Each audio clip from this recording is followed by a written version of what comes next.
Dave with Taboo Customs. This video today we're going to be replacing a front cross member in this TJ behind us. So let's take a look at what we've got in this TJ. All right, so this is a TJ that is not have a good frame. It's actually been repaired before, and the customer brought it to us because the repairs that were made were very poor, and we've actually been cutting off a lot of that and repairing it correctly. Whenever we're working on replacing this steering box side of the frame, we pulled the front bumper off and found this. So this crack basically goes all the way around, almost up to about there. So you've only really got about an inch and a half of material left there remaining. The rest of it has cracked. We've actually gone ahead, already cut off what they repaired on both sides. It's really, they just covered up a lot of holes and rust and didn't necessarily repair it. It wasn't done with a normal kit like ours. It was something that they just made up. So let's take a look at what we're going to be installing on this Jeep. All right, before we talk about the kit, if you would, please like this video and subscribe to our channel. You know, it helps us out greatly as we make a lot of these videos, and we're trying to get one out at least once a week on average. So anyway, looking at the kit, so we've got a center section, of course, the center cross member, the front cross member. That's actually, we currently purchase this cross member and provide it with our kit. Eventually we might make those, but right now we don't have the tube capabilities, especially to flatten this tube out. Then we provide both the mounting for the steering box side, and then also the other side, typically going to be the driver's and the passenger side. These are different than our normal kits, so please do not buy one of our normal kits for replacing your front cross member. They're really meant for if your front cross member is solid. So if you are replacing your front cross member, make sure you get our dedicated front cross member kits, because they will completely go around the tube, where the other ones don't do that on the inside. All right, so before we start cutting anything apart, there's a few things we're going to need to do. We've obviously already stripped the front bumper off of this. We've also taken the sway bar off and stopped there. Now we've got the Jeep sitting where both the left and the right frame rail, where it's supported in the center of the Jeep, off the ground, is level from left to right. Same dimension from left to right. Behind here, so that we can get some measurements. The first measurement we're going to need, pretty simple one, outside to outside on the frame rail. On the stock TJ, that is 33 1/4. If your cross member is completely broken, it might have towed in, towed out. Hard telling. Once we cut it loose, it might tow in, tow out. Once we cut this loose, these also might spring one way or the other, which is why we also need this measurement. Here, we need to know what the difference is between this frame rail height and this frame rail height. And that is partially why we need to make sure that in the back where it's supported, they're both at the same height.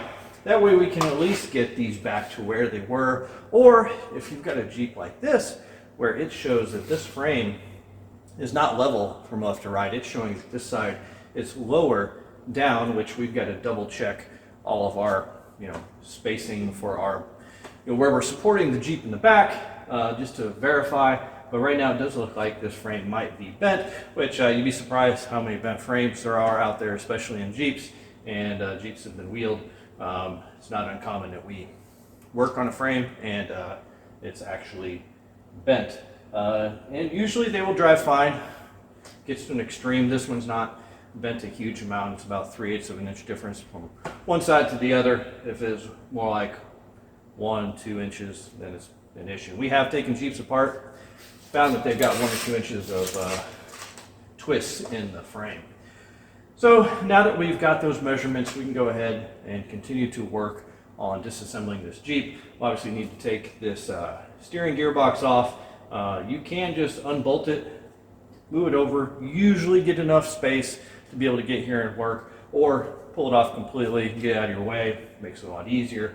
We're just going to pull it over, try to make it work without completely taking it apart. Also, it's kind of up to you how far you want to go in taking the grill off. For us, we're going to go ahead and unbolt it. Try to see if we can raise it up, and usually we can raise it up enough that it's not an issue. If it's in the way though, we might end up pulling that apart a little bit more. This one does have air conditioning though, so we don't really want to crack those air conditioning lines open, but we may at least pull the grill portion out. We will have to see. Now this video is mainly going to focus on this center section. As I think I mentioned, visit our other videos here for these more specific details on these. We'll cover some details, but if we miss something in here, please check those out. Now let's go ahead and get to disassembling, and essentially we'll cut this off flush with the inside here. Try to cut these welds off. Probably for us, use a plasma cutter to go in and do that. It's the easiest, and then we'll start lining up our plates and getting the frame cleaned up and ready for weld. As you can see, we've jumped ahead in time quite a ways here. Unfortunately, our original camera that we typically use for filming is out being replaced, so we're using a different camera, and yeah, we had some issues with what we were doing. So jumping to where we are at now, we're actually in a pretty good place, but let's talk about how we got here. So first thing we had to do was we had to remove the old cross member, which was pretty easy. We cut right here, and then that left these chunks. We took a plasma cutter, went in, cut here, cut straight down. Pretty easy on this side. That side, you do have that one bung there that you have to kind of thread the needle on in between as best you can. On this Jeep here, we did have that bung that out here was completely disconnected. So whenever we then started putting our plates on, and we started with the outside plates, we went ahead, we bolted up our steering box to make sure everything would fit, tacked the outside plate on, tacked this outside plate on, and then worked inward from there. Now, once we did get these outside plates kind of tacked up, and I guess once we did cut this loose, the frame did open up. So we did have to take a bar clamp, and if you don't want to know what I'm talking about, the bar clamp, basically it's a pipe that you can buy ends for to make that pipe into a long clamp. Definitely recommend that for this. I guess you could possibly use the strap going around the frame to bring it in, but we did have to bring that frame in about a ½ inch because it did want to spring open a bit. Then from there we lined up our inside plates, and actually that springing out somewhat helps because you're able then to get that tube in there and then get it lined up, clamp the inside plates in place, and then crank down on the frame to bring it in and line up, because you can see it is pretty tight because we want to be able to put a good weld here, so you don't want a massive gap. So it's worked out pretty well. Now we've basically kind of on this side, we've got a lot of the upper welding done. What we're doing now is we're working on this side. We're going in, taking a C-clamp, closing this up. The inside plate on these kits are 7 gauge, and that's mainly due to making sure we get the strength to tie in this new cross member to the new frame quite a ways back up into the frame, away from any of this nastiness that's down here on the inside. But in general, going pretty good. And like I said, next steps, continue working on that, and then we'll start putting our plates here on the bottom. Right now on the cross member, all we've done is we have tacked, put about a ½ inch tack here, a ½ inch weld on the very top. Now the reason for that is we cranked it in, got our width set, put that ½ inch weld on the top to basically hold the width. We did not weld the rest of it because we want to get the rest of the frame rail done, and then we're going to look at trying to adjust, because we know this frame is tweaked, seeing if we're able to adjust the height on each side of the frame just to get it closer to where it needs to be.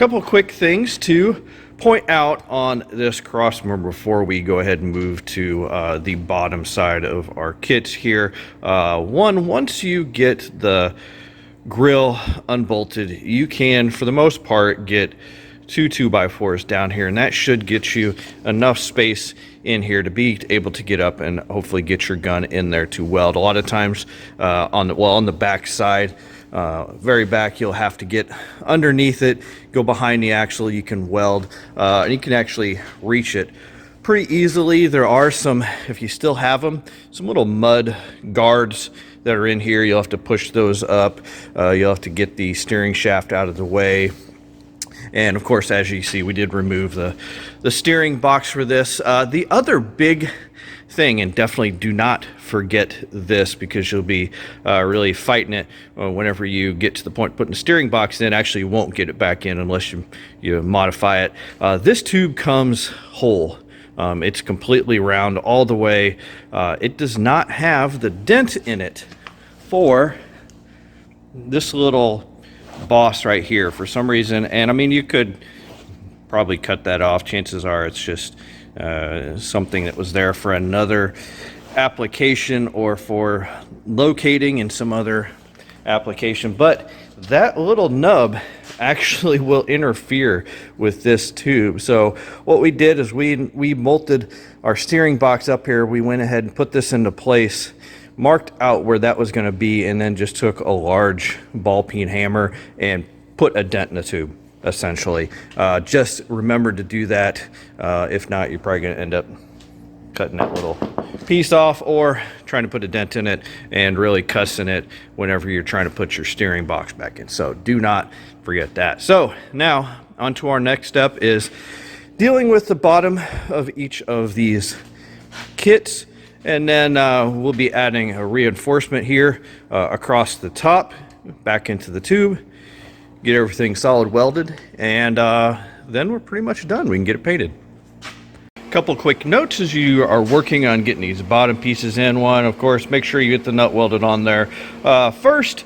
Then also use a bolt inside the nut to keep, weld spatter and whatnot out of that nut. Will save you a headache in the long run. Number 2, the height here.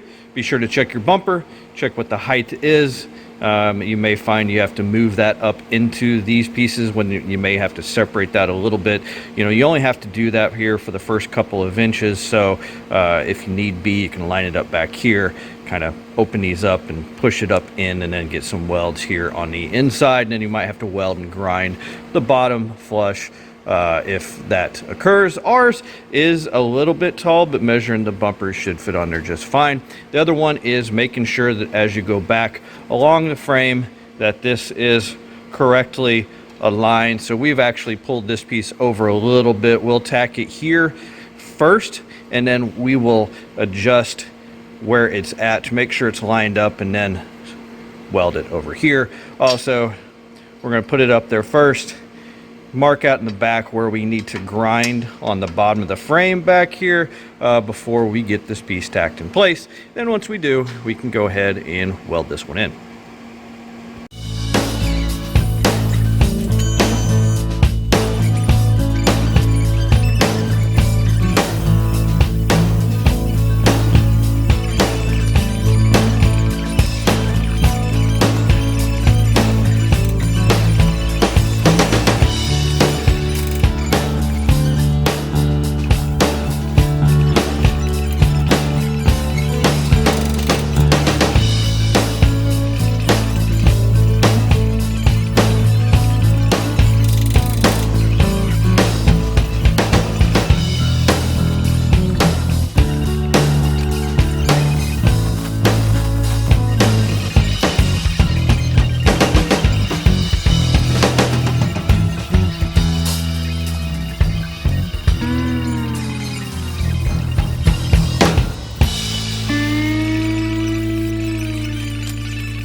On the driver's side here, what we're going to do is we're going to start with this plate with all the holes.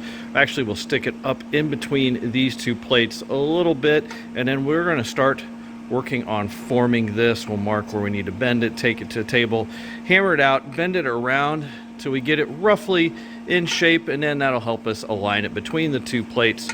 Go ahead, clamp it in, tack it, and then once you get that plate done, you can add the plate here for the front, and then also the plate back here in the back, because both of those will overlap this plate to tie this plate into the rest of the kit, and then basically solid weld everything up.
As I mentioned, we're going to try to straighten this frame up if we can when we go to weld this in. So we want to make sure, and we already double checked, that the front control arm mounts to the floor pretty much within about 1/8. Measured the height, and this height was low, so we're going to try to hopefully correct that. We put a floor jack under here, brought it up a little bit above the height of the other arm, because we assume other rail, because we assume as we weld it, we let off, it's probably going to drop some, but hopefully this should improve what was the twist in the frame from the front control arms forward. Unfortunately, just because this frame hasn't been repaired a few times now, it's probably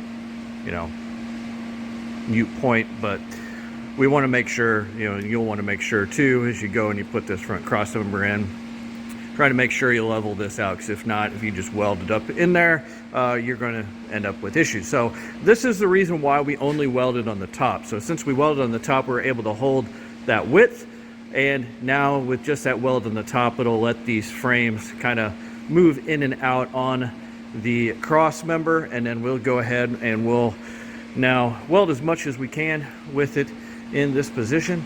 So hopefully it'll stick and stay like that before we weld our reinforcements in.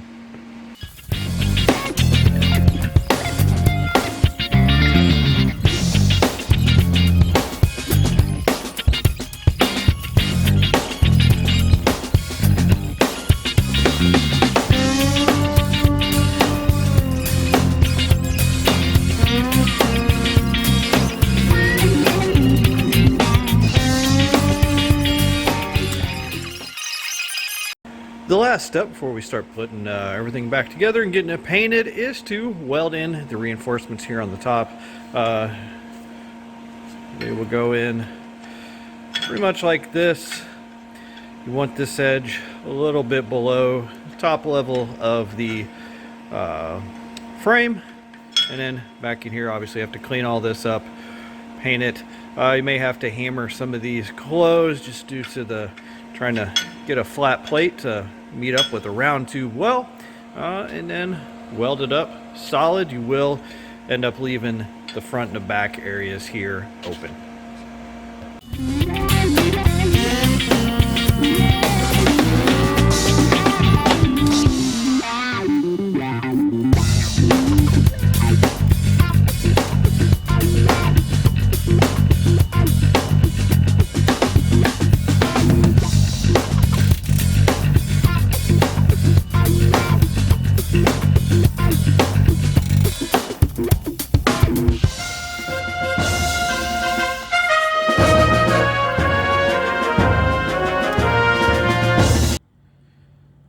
That'll do it for this video. One last look at our install here.